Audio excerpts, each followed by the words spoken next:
हरिओम, सर्वेभ्यो नमो नमः। आप सभी मित्रों का आज की इस वीडियो में हार्दिक हार्दिक स्वागत है। जैसा कि आप सभी थंबनेल को देख लिए होंगे, इस वीडियो में हम लोग CUET PG जो 2023 में MA संस्कृत का एग्ज़ाम हुआ था उसको सॉल्व करने वाले हैं।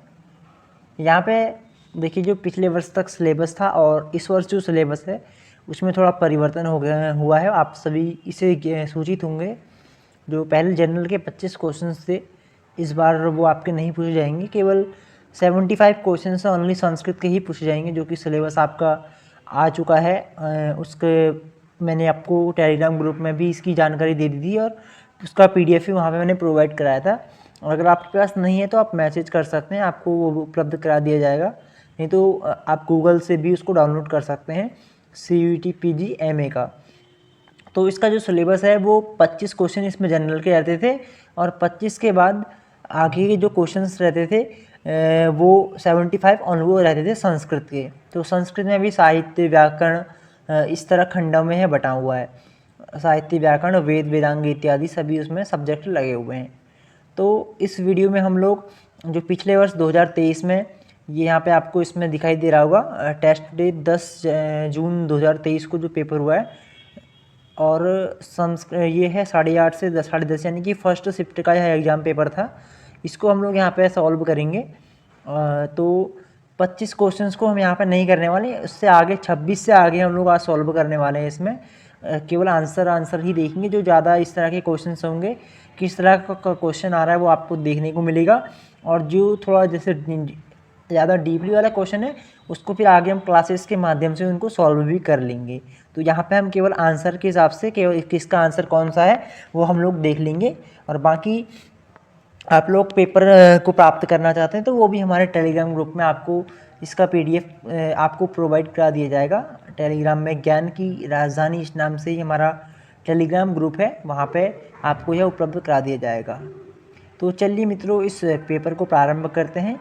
और आपके साथी या आप जितने भी आपके सहपाठी, आपके साथ के जो लोग भी हैं, जो भी CUET PG MA या फिर शिक्षा शास्त्री BEd की तैयारी कर रहे हैं, यह वीडियो आप उन सभी को अवश्य भेजें। और अगर आपको यह हमारे द्वारा किया गया प्रयास आपको अच्छा लगता है तो आप इसे अन्य को शेयर अवश्य करें, क्योंकि आपके साथ साथ उनको भी तैयारी में मदद मिलेगी। और किस तरह का पिछले वर्ष पेपर पूछा गया है और इस वर्ष कैसा पूछा जा सकता है, ये सब आप लोग स्वतः इसको आप लोग अपने हिसाब से उस तरह की तैयारी आप लोग अपनी करेंगे। तो चलिए मित्रों, प्रारंभ करते हैं। तो पहले जो क्वेश्चन हैं जनरल के हैं 1 से 25 तक, उनको हम यहाँ पे नहीं करेंगे। आपको मैं पेपर में आप देख लीजिएगा बाद में, क्योंकि ये इस बार आने वाले हैं नहीं। ये सब पैराग्राफ से संबंधित क्वेश्चंस हैं, पैराग्राफ है इसमें, उससे संबंधित जो भी क्वेश्चंस 25 तक रहेंगे उसमें ये परसेंटेज यानी कि मैथ्स भी है और रीजनिंग भी है, इंग्लिश, सब रिमिक्स यहाँ पे क्वेश्चंस हम कह सकते हैं। सभी जगह से यहाँ पे क्वेश्चन रहते थे 25 तक। तो हम लोग क्वेश्चन नंबर 26 से यहाँ पे हम प्रारंभ करेंगे। ये लास्ट क्वेश्चन है, हिंदी का है। ये यहाँ पे ब्याज का क्वेश्चन है, लास्ट 24।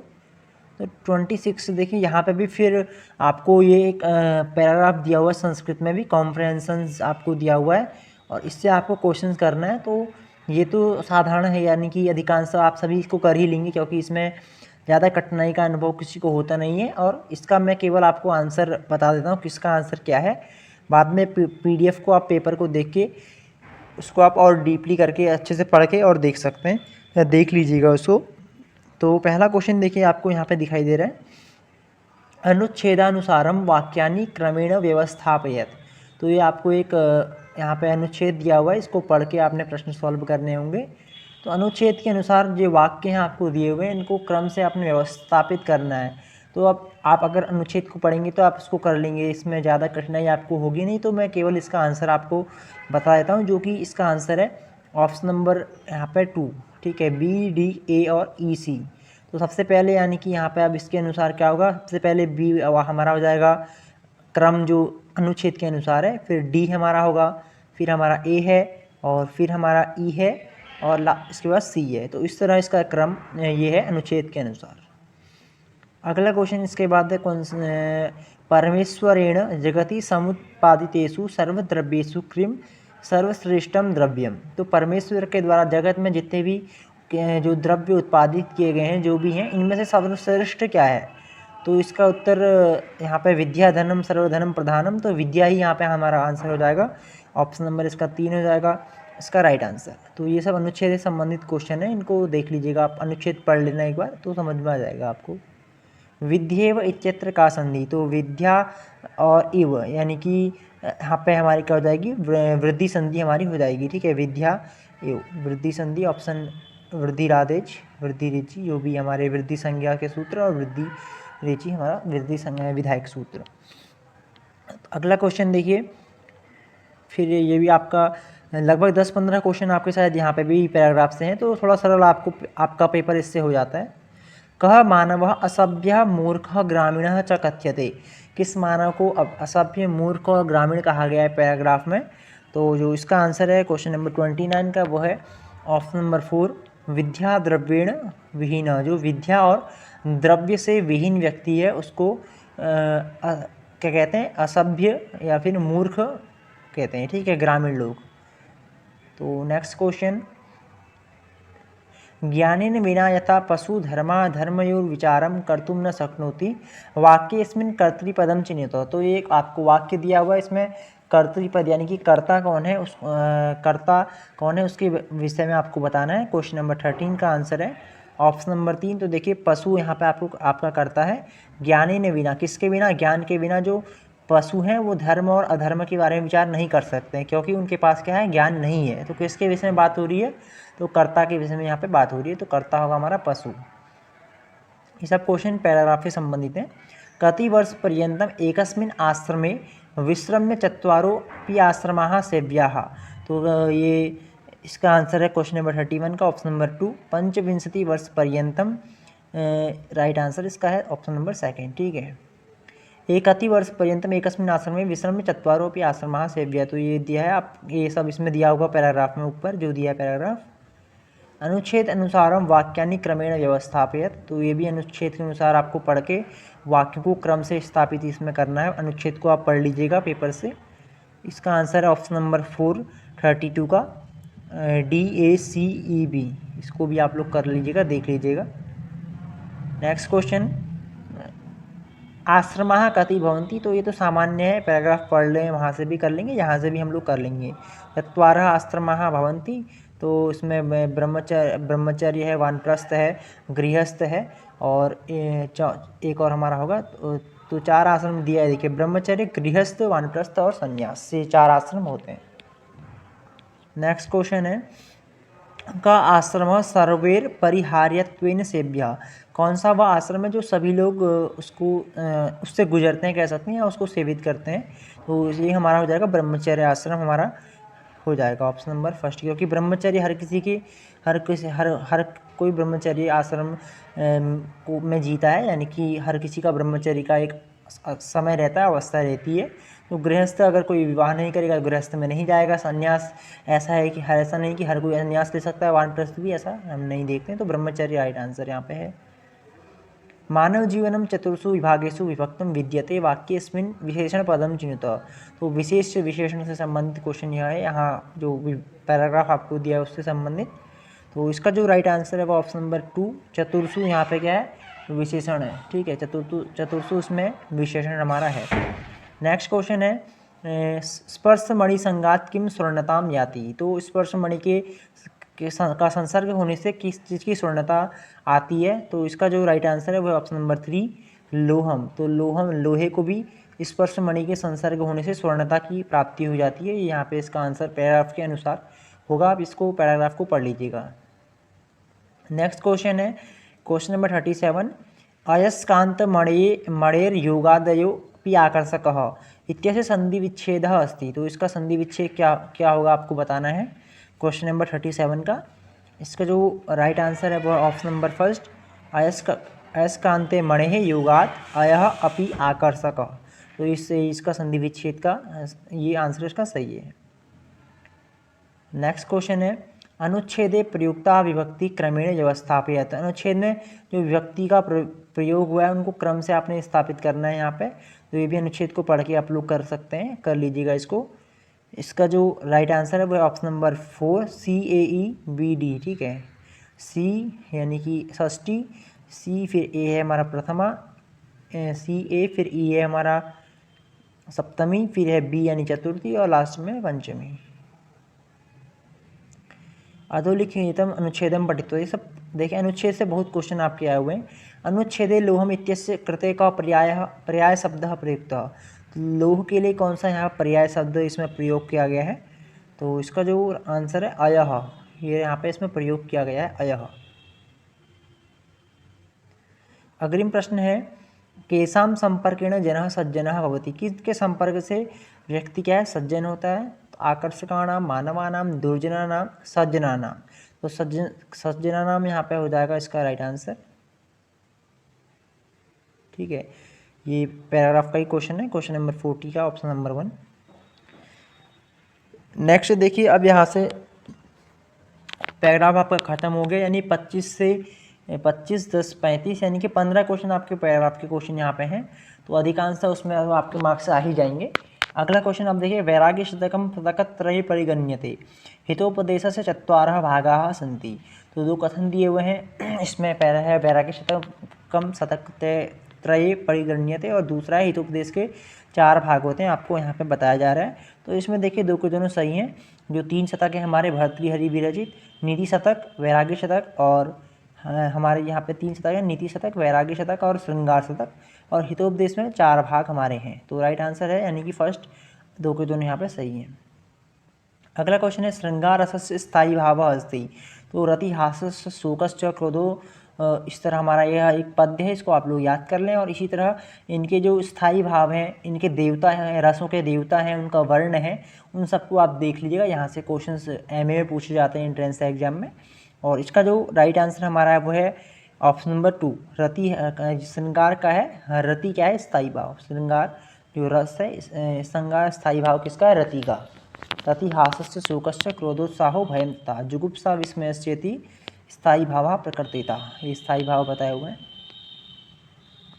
अगला क्वेश्चन देखिए, छंद है और छंदों का लक्षण आपको दिया हुआ है, यानी कि छंद भी आपका आएगा क्वेश्चन, इस तरह आपको तैयार करना होगा। ये छंदों का लक्षण है और आगे छंदों का नाम दिया, पूरा लक्षण ही घटाना है। नन मय ययु तेजम मालिनी भोगी लोके, यानी कि ए का ठल्ड हमारा हो जाएगा।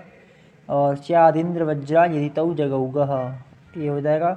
रसई रुद्रैश्चिन्ना यमन सबलाग शिखरिणी जतौ तु वंशस्थ मुद्रितम जरौ। तो बहुत अच्छा क्वेश्चन है, ये भी इसका तो आंसर हमारा हो जाएगा। देखिए ए का है ठल्ड, यानी कि 2 में ठल्ड दिया हुआ है, और बी का है फर्स्ट, यानी कि ये हमारा राइट आंसर हो जाएगा option number 3। Option number 3 is right answer. Next question, दो कथन है यहाँ पे, एक अभिकथन है और दूसरा उसका कारण दिया है। आपस में संबंध बन रहा है या नहीं बन रहा है, और दोनों सही है या नहीं, यहाँ पे इसमें हमें यह बताना होता है। पीताम्बरः इत्यत्र बहुब्रीहि समासो विद्यते।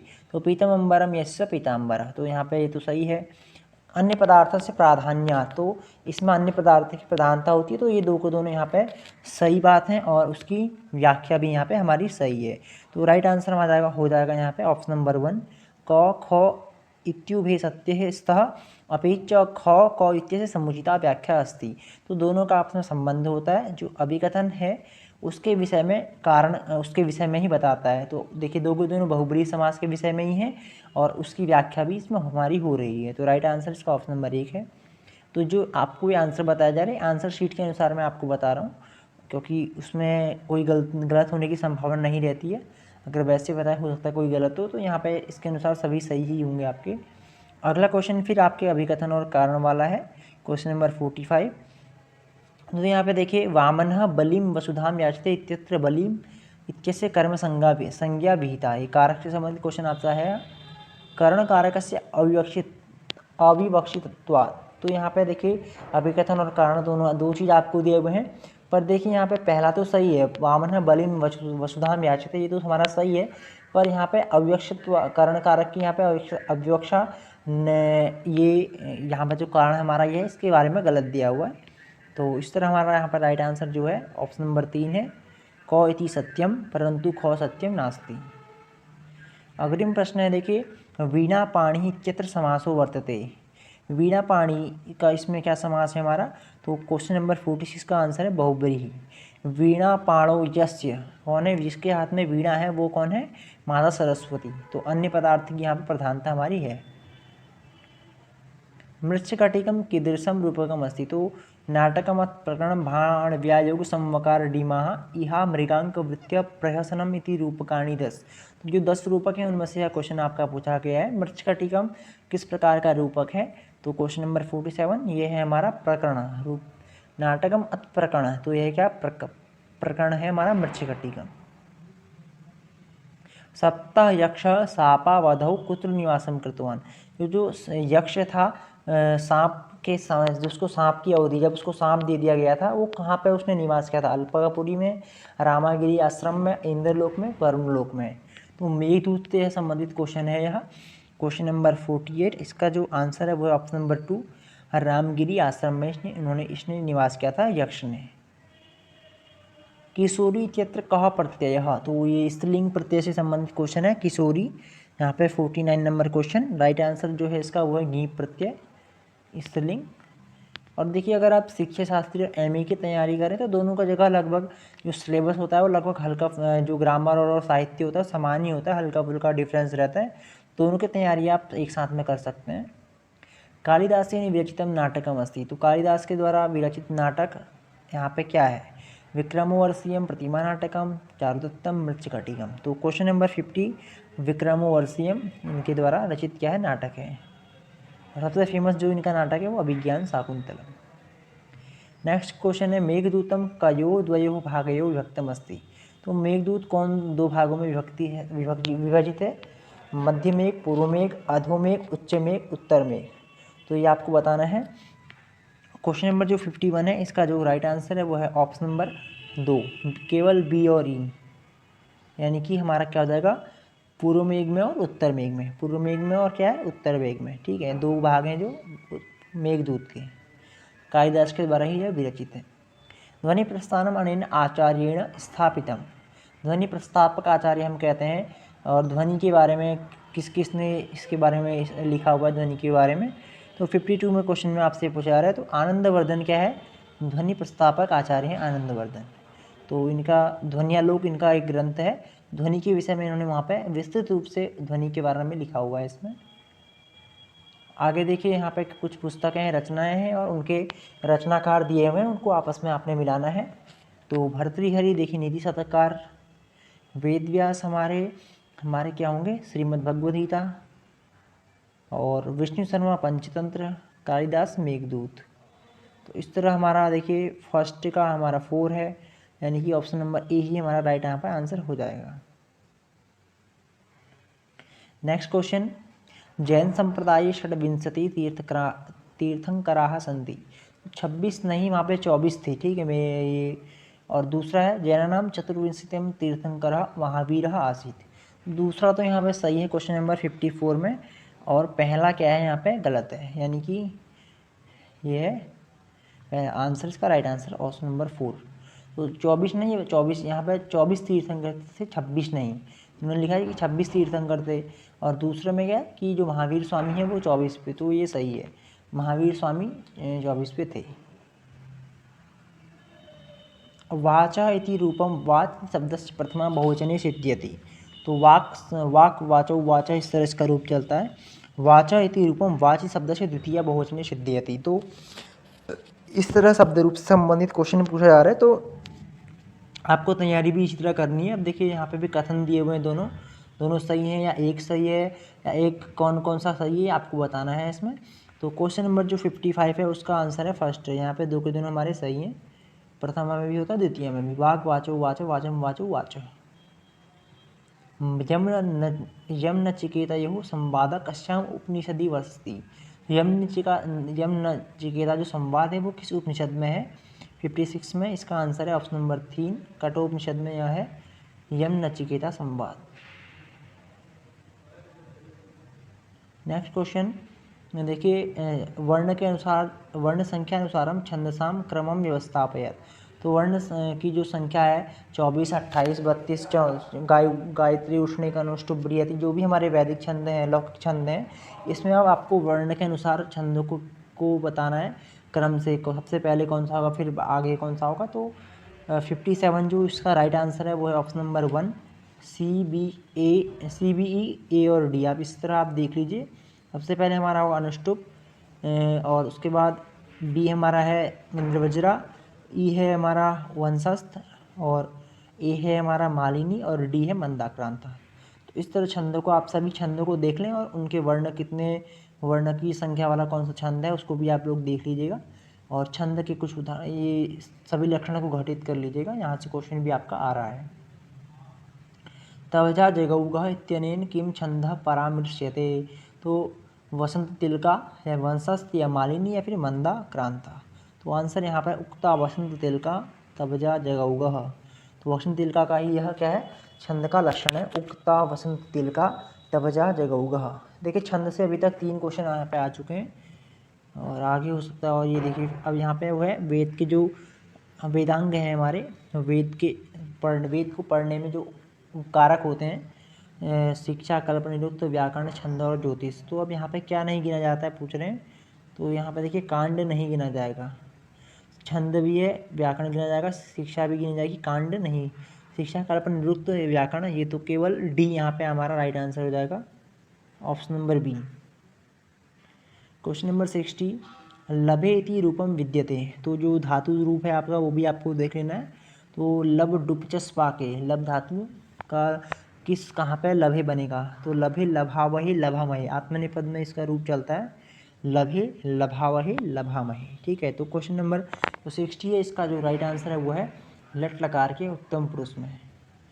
ठीक है, लट लकार के उत्तम पुरुष में इसका हमारा रूप बनता है, लभेत लभेताम लभेयु। नाट्यशास्त्रम पंचमो वेद इत्युच्यते। तो सही बात है, इसको पंचम वेद भी हम लोग कहते हैं, महाभारत को भी पंचम वेद कहा जाता है। नाट्यशास्त्र अनुसार नाट्यशाला है निर्माणम विश्वकर्मा अकरोत्। नाट्यशास्त्र के अनुसार जो नाट्यशाला है उसका निर्माण विश्वकर्मा ने किया था। तो क्या दोनों कथन सही हैं, ये पूछ रहा है आपसे। तो देखिए यहाँ पे दो को दोनों हमारे कथन सही हैं, विश्वकर्मा ने किया है और पंचम वेद हम इसको कहते हैं। और नाट्यशास्त्र के जो रचनाकार हैं वो है भरत मुनि। अगला क्वेश्चन, शब्दस्य तिस्रा शक्तया भवन्ति। तो अभिधा, लक्षणा और व्यंजना। तो अभिधा होती है, लक्षणा होती है, व्यंजना होती है, बी, डी और ई। ठीक है, ऑप्शन नंबर 3। तो देखिए क्वेश्चन थोड़ा सरल ही लग रहे हैं अभी, तो इसमें ज़्यादा उतना हार्ड नहीं है। और लेवल 1-2 पेपर शायद ये ऐसा भी होता है कि कभी एक बार सरल पूछा जाता है और एक बार हार्ड, ऐसा भी रहता है इसमें पेपर में। रूपकस्य कति भेदाः सन्ति। रूपक के कितने भेद हैं। तो 10 रूपकानि सन्ति केचते। तो अभी मैं इससे पहले भी आपको बताया था, नाटकमत प्रकरणम भाण व्यायोग संवकार डिमः इह मृगांक वीथी और प्रहसन। ये 10 हमारे क्या है रूपक के भेद हैं साहित्य दर्पणकार ने, और 10 रूपक में इसके बारे में सब जगह आपको मिल जाएगा। और भरत मुनि के नाट्यशास्त्र में सब जगह इसके विषय में उल्लिखित किया गया यह विषय। हितोपदेशस्य रचयिता अस्ति। हितोपदेश कौन है, विष्णु शर्मा, अमर सिंह, नारायण पंडित या फिर अमर कीर्ति। तो आंसर है इसका नारायण पंडित, जो कि हितोपदेश के रचनाकार हैं। हितोपदेश यहाँ पे अच्छे हमारे जो विचार हैं वो कुछ वचनों को इन्होंने यहाँ पे संग्रहित किया गया है। हित उपदेश जो कि हमारे लिए हितकारक हैं, इस तरह के इसमें वचन है। तर्क संग्रहानुसारम प्रथमा सूची द्वितीया सूचिया स मेलयत। तर्क संग्रह से संबंधित क्वेश्चन है। तो कर्म कितने होते हैं, पदार्थ कितने होते हैं, द्रव्य कितने होते हैं और गुण कितने होते हैं। क्वेश्चन नंबर 65, देखिए जो कर्म कितने हैं हमारे 5 कर्म है। ठीक है, कर्म कितने बताए हुए हैं 5, और पदार्थ कितने बताए हुए हैं तर्क संग्रह के अनुसार। तो ये हमारे जो बताए हुए हैं ये हमारे हैं, देखिए 7 सप्त पदार्थाः द्रव्य गुण कर्म सामान्य विशेष समवाय अभाव सप्त पदार्थाः, ये बताए हुए यहाँ पे। द्रव्याणि, तो द्रव्य कितने हैं, द्रव्य इसमें हमारा जो ऑप्शन नंबर सी है, यानी कि 9 द्रव्य यहाँ पे हमें बताए हैं, और चतुर्विंशति गुण बनाए हैं। ये इस तरह हमारा राइट आंसर हमारा हो जाएगा। देखिए एक है थर्ड, यानी कि option number first. Next question है, रामायण से एतानि कांडानि क्रमेण व्यवस्थापयत। तो बाल कांड सबसे पहले होगा बाल, अयोध्या, तो इसमें क्रम से आपको बताना है। इसमें क्वेश्चन नंबर 66 में इसका देखिए सबसे पहले हमारा होगा बाल कांड, फिर हो जाएगा हमारा अयोध्या कांड, बाल अयोध्या, फिर हमारा अरण्य कांड हो जाएगा, फिर हमारा किष्किंधा, फिर हो जाएगा लास्ट में सुंदर कांड। यानी कि हमारा जो ऑप्शन यहाँ पे होगा BADC, क्योंकि सुंदरकांड यहाँ पे लास्ट में इसमें, तो ई यहाँ पे राइट, ये होगा फर्स्ट ऑप्शन राइट आंसर। असंप्रज्ञाता समाधि भेदा संधि, तो समाधि जो असंप्रज्ञात समाधि उसके भेद यहाँ पे कौन कौन है आपसे पूछा जा रहा है 67 में। इसका जो राइट आंसर है वो है ऑप्शन नंबर सी। ठीक है, क्वेश्चन नंबर 67 का जो ऑप्शन नंबर सी है, इसका जो राइट आंसर है बी और सी। उपाय प्रत्यय और भाव प्रत्यय, ये दोनों क्या हैं, असंप्रज्ञात के भेद हैं। प्रथम सूची को द्वितीय सूची से मिलाना है। जो काव्य के लक्षण दिए हुए हैं और किसके द्वारा वह दिया गया है। तो क्वेश्चन नंबर 68 का राइट आंसर है हमारा ऑप्शन नंबर फर्स्ट। इसको आप लोग देख लीजिएगा, क्योंकि ज़्यादा लंबी वरना यह वीडियो हमारी हो जाएगी, तो इसको जल्दी जल्दी हम करने का थोड़ा प्रयास करते हैं। नेक्स्ट क्वेश्चन है, यहाँ पर रस है और रस के ही आपको वो दिए हुए हैं जो स्थायी भाव होते हैं, तो इसको भी आप लोग मिला लीजिएगा। इस आंसर में इसका बता देता हूँ। ऑप्शन नंबर फर्स्ट इसका राइट आंसर है, ए का सेकंड, बी का फोर्थ और सी का फर्स्ट एंड डी का थर्ड। नेक्स्ट क्वेश्चन है, वागर्थापि संपृक्तो वागर्थ प्रतिपत्तये इत्यस्मिन् पद्यांशे कः अलंकारः। तो यहाँ पे कौन सा अलंकार है आपसे पूछा रहा है क्वेश्चन नंबर 17 में। इसका राइट आंसर हमारा ऑप्शन नंबर 2 उपमा यहाँ पे है, अलंकार हमारा यहाँ पे है। ठीक है, वागर्थापि संपृक्तो, यह रघुवंश का जो मंगलाचरण है। पुराणानां रचयिता अस्ति, पुराणों के रचयिता कौन है, वाल्मीकि, जैमिनी, शंकराचार्य या फिर महर्षि वेदव्यास। तो राइट आंसर हमारा इसका हो जाएगा ऑप्शन नंबर 3। ठीक है, यानी महर्षि वेदव्यास जी हैं पुराणों के रचयिता। संप्रदान संज्ञा विधायक सूत्र यहाँ पे कौन नहीं है पूछ रहा है, यानी कि कौन कौन नहीं है आपको बताना है। तो आंसर इसका जो है 72 का है हमारा ऑप्शन नंबर फर्स्ट, ए, सी और डी, यानी कि ये हमारे नहीं है।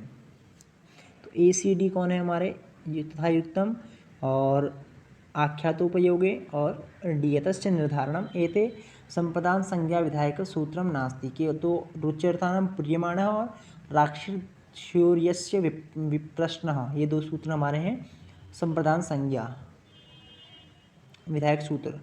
अगला है भविष्यति इति रूपम लृट लकारे सिद्ध्यति और भविष्यति इति रूपम अस धातो हो, तो अस भूवि ये सही है हमारा। और जो क्वेश्चन नंबर जो हमारा फर्स्ट यानी कि कथन है वही हमारा यहाँ पे सही है। लट लकार में हमारा होता है भविष्यति, भविष्यता, भविष्यन्ति, भविष्यसि, इस तरह हमारा यह रूप चलता है। तो अस भूवि, तो होने के अर्थ में हम इसका यूज करते हैं। दो के दोनों विकल्प यहाँ पे हमारे सही हैं, दोनों कथन फर्स्ट और कथन सेकंड उभयो इत्युभे सत्यस्तः। अग्रिम प्रश्न है, भगवद गीतायां कति अध्याय सन्ति। तो 18 अध्याय हमारे भगवद गीता में है। ठीक है, ऐतरेयारण्यकं केन वेदेन संबद्धम, ऐतरेयारण्यक किस वेद से संबंधित है। तो क्वेश्चन नंबर 75 का आंसर है ऋग्वेद से। ऐतरेयारण्यक हमारा ऋग्वेद से संबंधित है। तद्दोषु शब्दाशु सगुणौ अनलम कृति पुनः क्वापि कस्य उक्ति। तो यह काव्य प्रकाशकार मम्मट की उक्ति है। काव्य प्रकाश में यहाँ इन्होंने उल्लिखित किया हुआ है, इसके विषय में बताया हुआ है। दोष से रहित शब्द, ये इस पूरा काव्य प्रकाश का वर्णन ही इस उक्ति में वो करते हैं, ये काव्य के लक्षण देते हुए।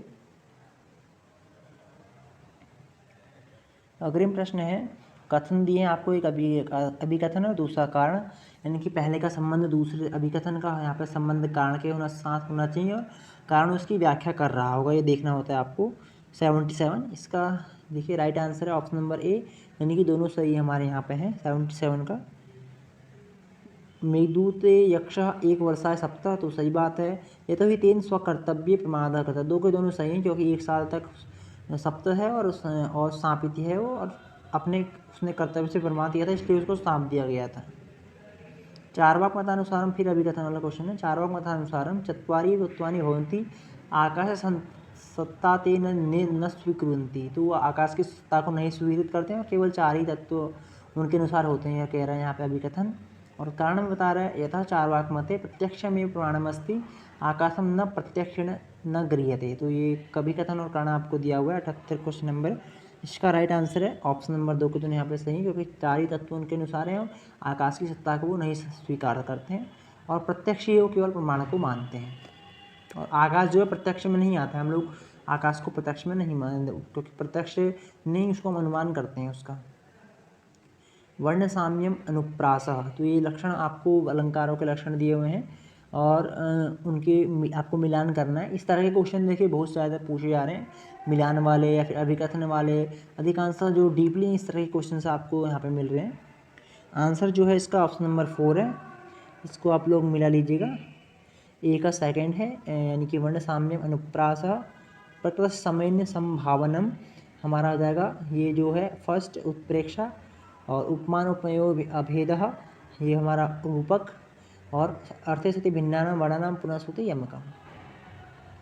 अगला क्वेश्चन हमारा है 80 नंबर। अधोरेखित अव्ययीभाव समास से उदाहरण नास्ति, तो अव्ययीभाव समास का उदाहरण कौन सा नहीं है? पूर्व पदार्थ प्रधानो अव्ययीभावः, ठीक है। 80 नंबर क्वेश्चन है, इसका जो राइट आंसर है वो हमारा ऑप्शन नंबर 4। देखिए उदाहरण जो नहीं है वो पूछा है आपसे। चोर भयम नहीं है, और डी हमारा जित शत्रु नहीं है, और ई पितरऊ यहाँ पे नहीं है। ये तीन हमारे इसके उदाहरण नहीं है, किसके? अव्ययी भाव समास के। अगला क्वेश्चन देखिए, विभाव अनुभाव व्यभिचारी भावानाम संयोगात कस्य निष्पत्ति भवति। तो विभाव अनुभाव व्यभिचारी भावानाम रस की इससे क्या होता है? रस की निष्पत्ति होती है। विभाव से, अनुभाव से, व्यभिचारी भाव, ये तीन के द्वारा रस की निष्पत्ति होती है। रस के ये कारण हैं, रस के कारक हैं ये। क्वेश्चन नंबर 81 राइट आंसर है ऑप्शन नंबर 1 रसस्य। अग्रिम प्रश्न है, तर्क संग्रह अनुसारम एतानि कर्माणि क्रमेण व्यवस्थापयत्। तो जो तर्क संग्रह है वहाँ पे उसके अनुसार जो कर्म है, यानी कि सबसे पहले क्या होता है, फिर उसके बाद क्या, वो आपको बताना है क्वेश्चन नंबर 82 में, ठीक है। तो देखिए सबसे पहले क्या होता है, आकुंचन होगा, ठीक है। सबसे पहले क्या होगा हमारा, आकुंचन हमारा होता है।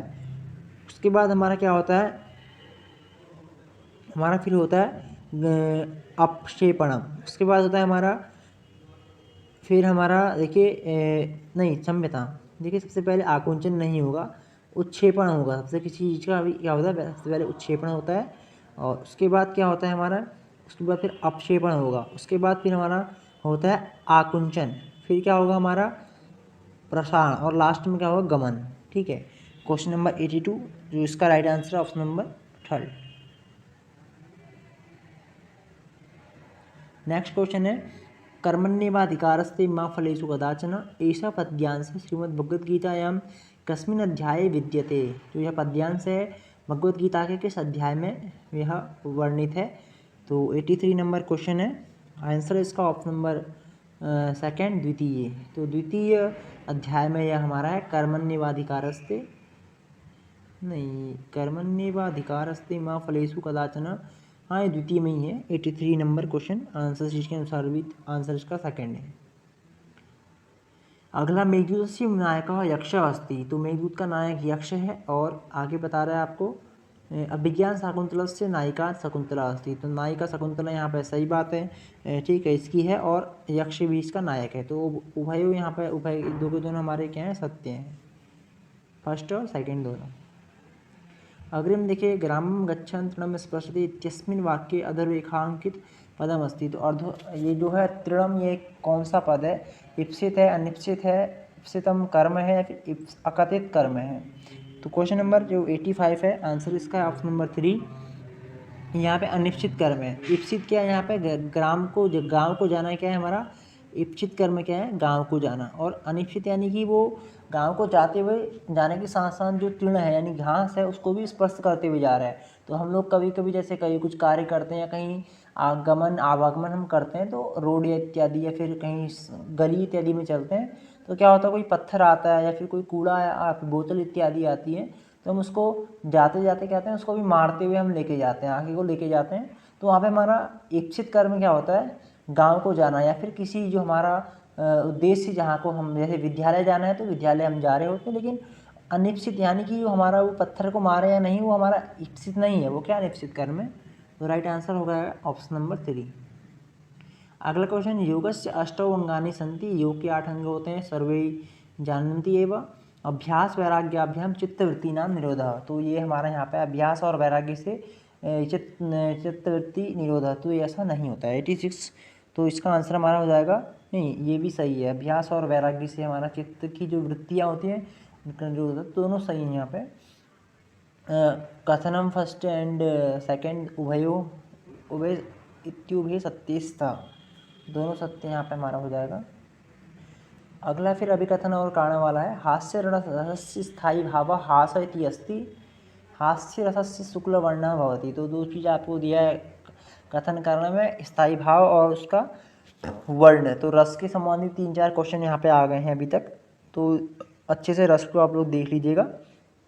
आंसर इसका है, देखिए यहाँ पे दो के दोनों सही हैं, लेकिन यहाँ पे जो व्याख्या है वो सही नहीं बताई है, ये इसका राइट आंसर है। देखिए हास्य रस का जो है स्थायी भाव क्या है, हास है, और शुक्ल वर्ण है, हास्य रसस्य शुक्ल वर्ण, उसका वर्ण क्या है, शुक्ल वर्ण होता है। 87 नंबर क्वेश्चन, ठीक है। ऑप्शन नंबर 2 है इसका आंसर शीट के अनुसार, दोनों सही, पर व्याख्या क्योंकि स्थायी भाव के बारे में बता रहा है, उसका वर्ण के बारे में बता रहा है। स्थायी भाव के बारे में बताता और दूसरे में अगर कहता कि स्थायी भाव क्या, क्यों हम स्थायी भाव के बारे में बताते हैं, स्थायी भाव क्या होता है, वो अगर कारण में लिखा होता है कि स्थायी भाव क्या होता है, तो हमारा क्या होता है, दोनों का आपस में संबंध भी होता। अब यहाँ पे वर्ण बता रहे हैं, यहाँ है वो, ठीक है। इस तरह यहाँ पे क्या है, आपस में इनकी ये समुचित व्याख्या नहीं है। रामायण कति कांडानि सन्ति, रामायण में कितने कांड हैं, तो 5, 50, 54 या फिर 7। तो क्वेश्चन नंबर 88 राइट आंसर जो हमारा है इसका ऑप्शन नंबर 4। तो उसमें हमारे बाल कांड से लेके राष्ट्र अयोध्या बाल कांड, अयोध्या कांड, अरण्य कांड, किष्किंधा कांड, सुंदर कांड और लास्ट में युद्ध कांड, तो इस तरह हमारे कांड है, यहाँ पे 7 कांड हमारे हैं। अभिज्ञान शाकुंतलम में जो क्रम घटनाएं हुई हैं उनका क्रम आपको यहाँ बताना है, सबसे पहले क्या हुआ, लास्ट में क्या हुआ, तो इस तरह आपको बताना है। शकुंतला दुष्यंतो प्रणय विवाह, सर्वदमनस्य जन्म, राज्ञा दुष्यंतस्य आश्रम प्रवेश, दुष्यंतस्य राजभवनम प्रति आवर्तनम, दुर्वासा ऋषि शापः। तो सबसे पहले हमारा यहाँ पे क्या होता है, जो है ये राजा जो होते हैं वो क्या करते हैं, दुष्यंत आश्रम में प्रवेश करते हैं। उसके बाद फिर क्या होगा, हमारा जो शकुंतला और दुष्यंत हैं, इनका आपस में क्या होता है, प्रेम विवाह यानी गंधर्व विवाह होता है।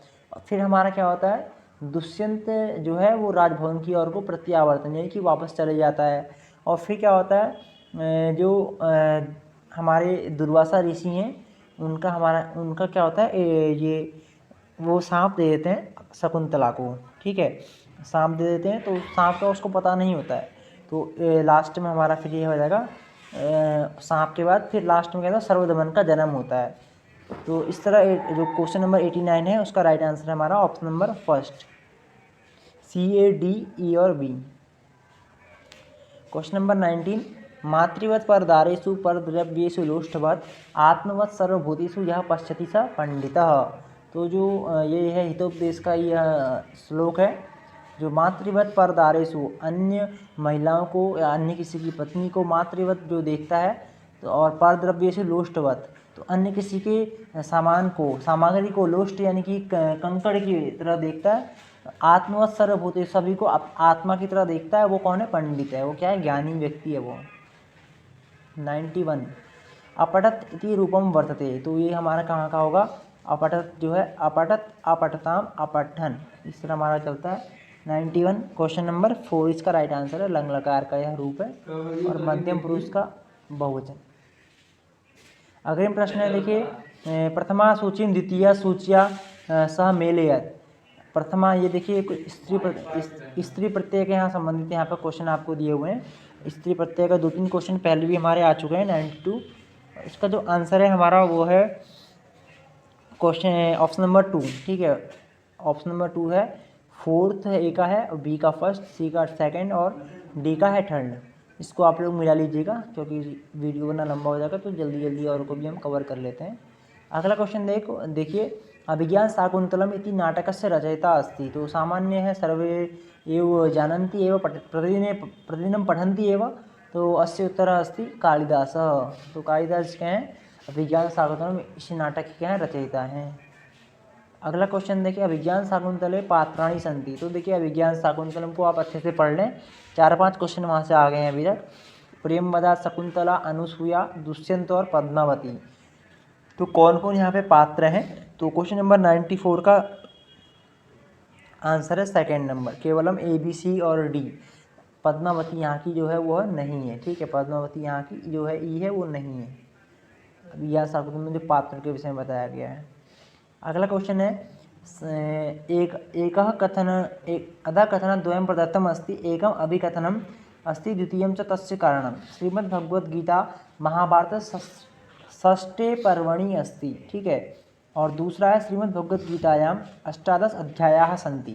तो क्वेश्चन नंबर जो 95 है, यहाँ पर देखिए दो के दोनों यहाँ पर सही हैं।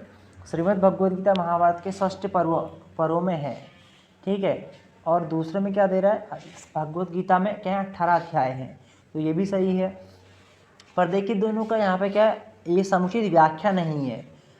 जो कारण है वो कथन के विषय में स्पष्ट नहीं बता रहा है। स्पष्ट मतलब कैसे बताता, यहाँ पे षष्ठ पर्व में है पहला, देखिए यहाँ पे नीचे दिया होता कि षष्ठ पर्व का नाम क्या है, भीष्म पर्व है। भीष्म पर्व अगर इस तरह यहाँ पे दिया होता कारण, तो क्या होता है दो की दोनों की व्याख्या, यानी कि जो ख है वो क की व्याख्या करता।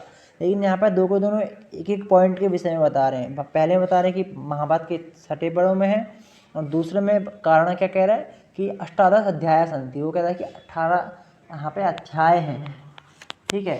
तो इस तरह हमारा क्या होगा यहाँ पे उत्तर, क ख इत्युभे सत्य स्त परंतु ख क इत्यादि समुचिता व्याख्या नास्ति। तो ये हमारा राइट आंसर होगा। इसमें देखिए अधिकांशतः क्या होते हैं कि कन्फ्यूज होते हैं इस तरह के क्वेश्चंस में, तो इनको आप लोग आराम से पहले अच्छे से ध्यानपूर्वक आप इनको पढ़ें, ठीक है। इसको अपने क्या करना है, ध्यानपूर्वक पढ़ना है, उसके बाद आपने इसको सॉल्व करना है। अब पढ़ने के बाद भी आपने इसको घटाना है कि दो के दोनों विकल्प सही हैं और उसकी व्याख्या हो रही है या नहीं हो रही है, या फिर केवल एक ही विकल्प सही है। तो इस तरह इसको पूरा आपको इसको घटाना है, ठीक है। उसके बाद हमारा क्या होता है, आपको इसका उत्तर देना होता है। जब नेक्स्ट क्वेश्चन देखिए, शतकत्रयेन परिगण्यते। तो शतकत्रय में क्या किसकी गणना नहीं होती है? महाकवि भर्तृहरि से आप उनसे परिचित ही हैं, क्योंकि उनके ग्रंथ आप अधिकांश अध्ययन किए होंगे, या फिर क्योंकि बचपन में ही हमारा मतलब मध्यमा कक्षा में ही उनके ग्रंथ लगे हैं, नीति शतकम लगा हुआ है, और आगे टीजीटी पीजीटी इत्यादि परीक्षाओं के लिए भी काफ़ी महत्वपूर्ण है हमारा नीति शतक यह ग्रंथ है। तो शतकत्रये किम न परिगण्यते। तो क्या यहाँ पर नहीं, किसकी गणना नहीं होती है? तो चंडी शतकम, इसकी गणना यहाँ पर हमारी नहीं होती है। नीति शतक की होती है, वैराग्य शतक की होती है, और श्रृंगार शतक की होती है।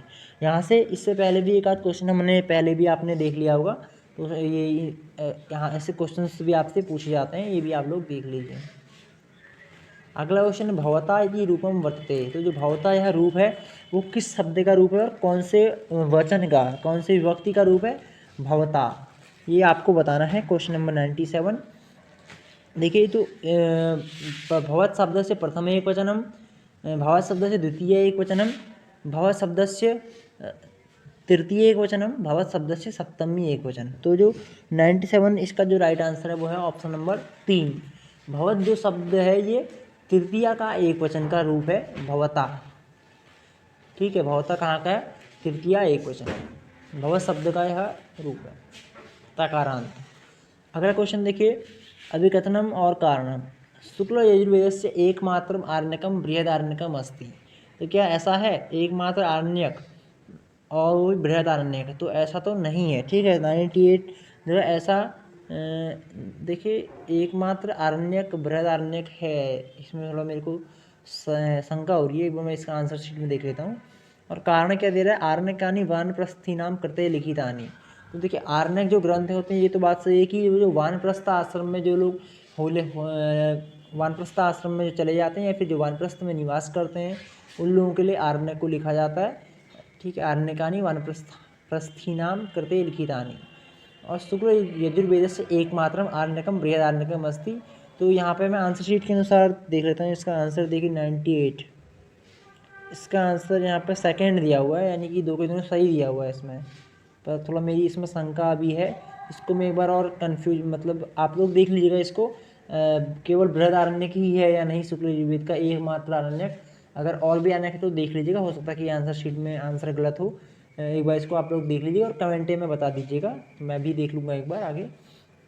ठीक है, अब इसमें आपको ये बताना है कि ये दोनों सही है या नहीं, या एक उसकी व्याख्या कर रहा है नहीं, या ये कारण उसका है या नहीं। इस तरह आपको आंसर इसका देना है, या आप समझ ही गए होंगे। क्योंकि देखिए सबसे पहले क्या होता है, एक अभिकथन होता है, दूसरा होता है कारण।